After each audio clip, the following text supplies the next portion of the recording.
আজ বাজারে বড় সাইজের মাছের মাথা পেয়েছিলাম, তাই সেগুলোকে কিনে নিয়ে এসে ভাবছিলাম আজ কি বানানো যায়। তখন আমার মাথায় এলো কেননা মুড়ি ঘন্ট বানানো যায়, যেটা খুব সহজভাবে হয়ে যাবে। তাই প্রথমে মাছের মাথাগুলো এনে ভালো করে ধুয়ে তার মধ্যে নুন হলুদ মিশিয়ে সেটাকে ভালো করে ভেজে নিয়েছিলাম, খুব কড়া করে। এবার একটা কড়াইতে আলুটাকেও ভেজে নিয়েছিলাম। এবার তেল দিয়ে তার মধ্যে একে একে দিয়েছিলাম পেঁয়াজ, টমেটো, আদা, রসুন, আর গুঁড়ো মশলার মধ্যে দিয়েছিলাম হলুদ গুঁড়ো, লঙ্কা গুঁড়ো, জিরে গুঁড়ো, ধনে গুঁড়ো, সব কিছুকে ভালো করে মিশিয়ে নেবো। মিশিয়ে নেওয়ার পর এক স্মেল ছাড়বে, দেখি অসাধারণ স্মেল। আর একদিকে আমি বাসমতি রাইসটাকেও ভিজিয়ে রেখে দিয়েছিলাম।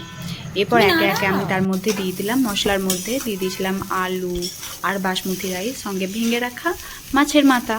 দেখুন কত ইজিভাবে রান্না হয়ে গেল। এবারে একটুখানি জল দিয়ে ফুটিয়ে নিন।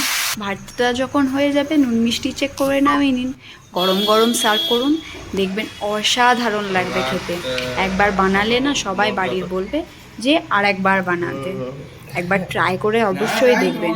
ট্রাই করে দেখে আমাকে কমেন্ট করবেন এবং লাইক